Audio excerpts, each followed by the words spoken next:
everyone, and welcome to my review of Ice Age 5 Collision Course. So, the most recent Ice Age film, I can't believe there's 5 of these films now, I mean, wow.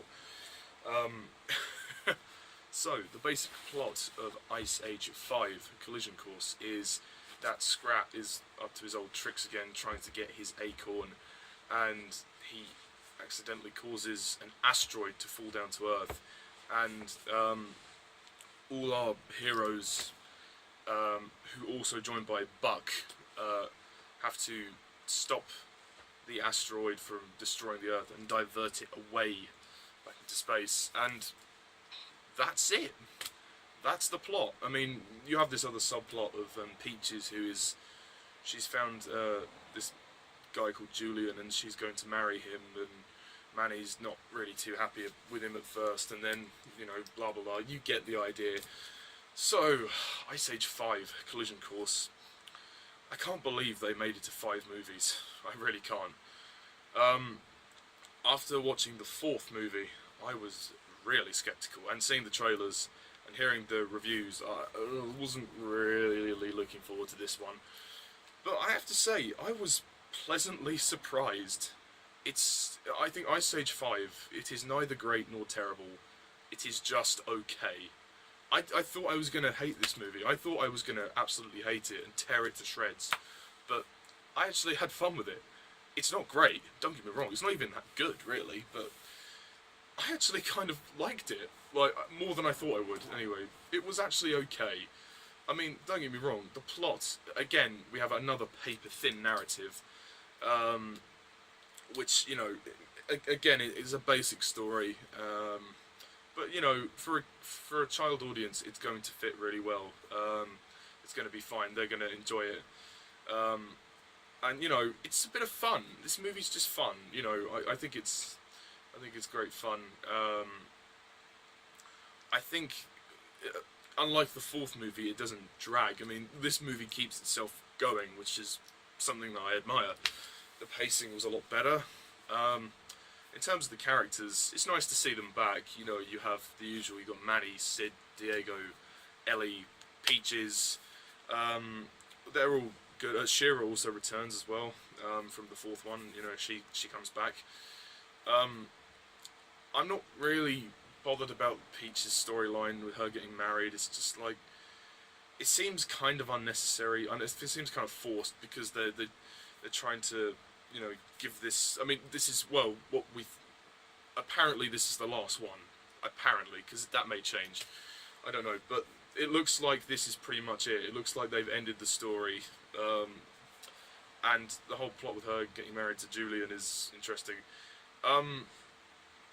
I'm going to be honest, I found Julian kind of annoying. He was okay, but there were times when you just wanted to slap him. I mean, it was just so, he tried so hard to be this cool dude, and, you know, he's a good character, but at the end of the day, you're just kind of annoyed by him a little bit. One thing that I will say about this film, though, is that the return of Buck, even though he's kind of wasted, which is such a shame, because I really like Buck in Ice Age 3, and he's pretty much the best thing about that film, so the fact that he's back in Ice Age 5 was definitely something that I was proud about, which is what made me go and see the film. But he's kind of wasted. I mean, he is funny when he's there, but they don't use him as much as in Ice Age 3, which is a shame. We also have Sid. He's good, but his story in this is just a bit boring. You know, it's like, you know, he wants true love, and he wants to find the one, you know, and when he meets Brooke, I think voiced by Jessie J, Jessie J, when he meets Brooke, they kind of fall in love, and they have a little thing. It's very clear to see by this point, you know, 5 movies in, that the series is running out of steam, really running out of steam. I like the scene with the Shangri-Lama, that was funny. I thought they were good scenes. The animation is stunning. Again, beautiful. The animation's very stunning to look at, so I have to give credit where it's due. Again, same problem that I had with the 4th one. They've made Diego too soft. and this time they made Shira too soft. You know, the two of them sort of got together at the end of the fourth one, and they had a bit of a, you know, they had a bit of, you know, a relationship dilemma in the fourth one. They weren't sure about each other, and then they kind of liked each other, and they got together. They're just trying to pair all the characters off with somebody, and you know, it's interesting. Diego and Shira, they're barely featured here at all. I mean, they're in it, but they're there because they have to be. And there's this whole thing about them potentially becoming parents, but it doesn't go anywhere. Like, it just makes you think, well, supposing we know what's going to happen in Ice Age 6 if they ever get to Ice Age 6. Again, the characters, they're pretty much all the same. They don't really go on it. Nobody goes on a journey, really. I mean, Manny, there's the only characters that do are Manny, Ellie, Peaches, and Julian. I mean, they're all like this whole family thing that they've got going on.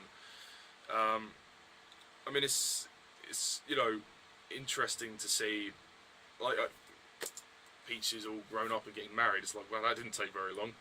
You know, she was only a teenager in the previous film, and then in the film before that, she was a baby. So she's grown up very quickly over the films. The ending is nice. You know, it kind of makes you think that things are wrapped up, but I sincerely hope it's the last one, because I think I'm getting to the point where I've had enough. I think I'm like, yeah, it's fine. You know, I've had enough of Ice Age now. Crash and Eddie get a lot more focus here, which is surprising. Some of the humour is very hit and miss. There are times when it's quite funny. I laughed a lot more than I thought I would at some of the jokes, some of the laughs. Sid makes me laugh as well. I love Sid. You know, there are funny moments. Some are just stupid moments. So it's a very hit and miss kind of script there. Also, Sid's granny returns, but luckily they don't use her as much as they did in Ice Age 4, so I can't complain there. But even so, she's in it. And let's just say they give her quite a good ending.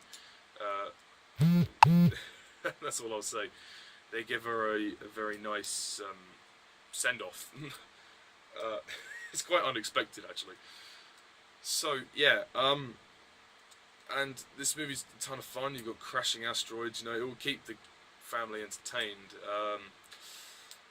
You know, again, another keeping the adventure kind of feel that we've got in the other films. But this film does have a tired quality to it. It does feel like the filmmakers have run out of ideas. It is just a cash grab. I mean, it is a cash grab. That's all it is. Ice Age 5. It is a cash grab. You know, even the fourth one was a cash grab, really. But you know, for what it's worth, I'm surprised I didn't hate this film. I thought I was going to really shred it apart, but it's actually okay. It's okay. I actually quite enjoyed some of it. It's silly. It's stupid. There are some funny bits. It's a very mixed bag.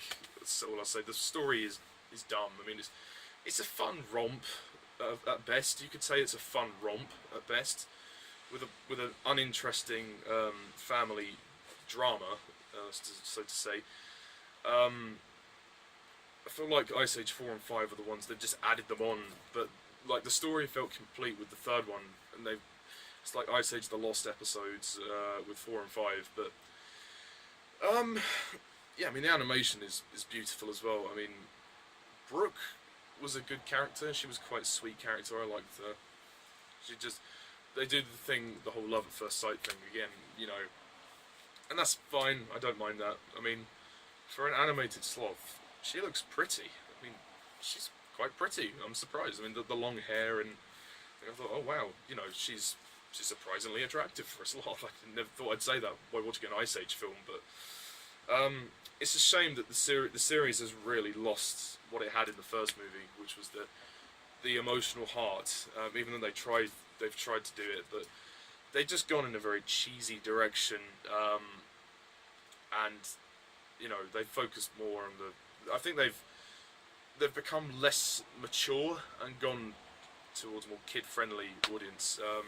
I had a few other people in there with me, and you know, they laughed at some of the comedy, which is good. And the scratch scenes are very far-fetched. You know, the whole in space.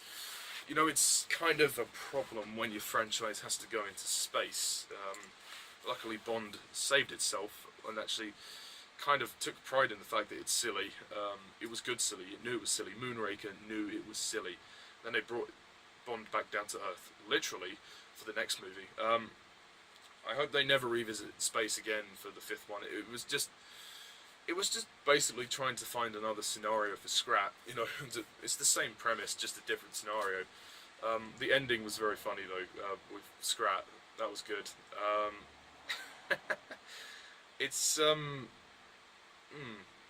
there's possibly sets up for the next one. I don't know. I mean, there could be an Ice Age 6.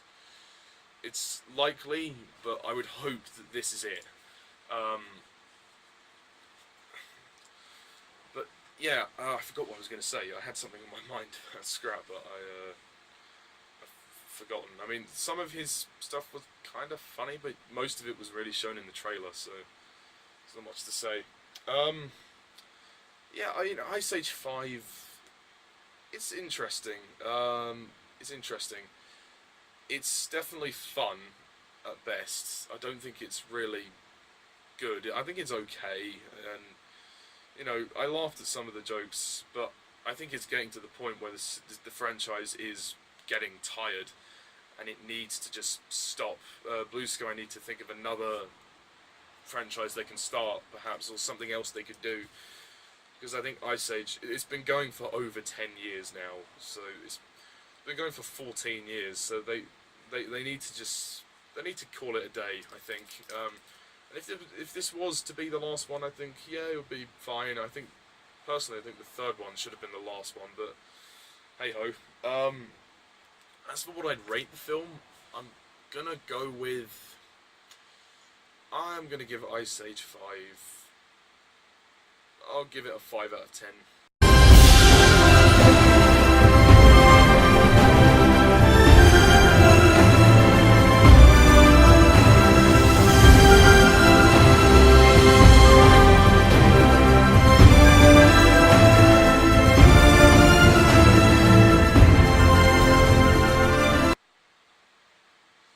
Yeah, I mean, I've heard some of the reviews are like really awful, saying, oh, it's the worst of the franchise and whatnot, but I'm not so sure.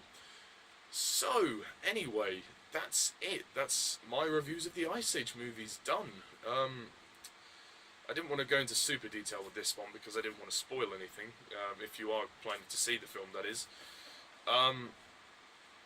But, yeah, so that's it for now, guys. So tune in next time when I do my Ice Age movies ranking, where I rank all 5 films. So, until then, folks, see ya. I'm Mr. TARDIS11, thank you for watching, see ya.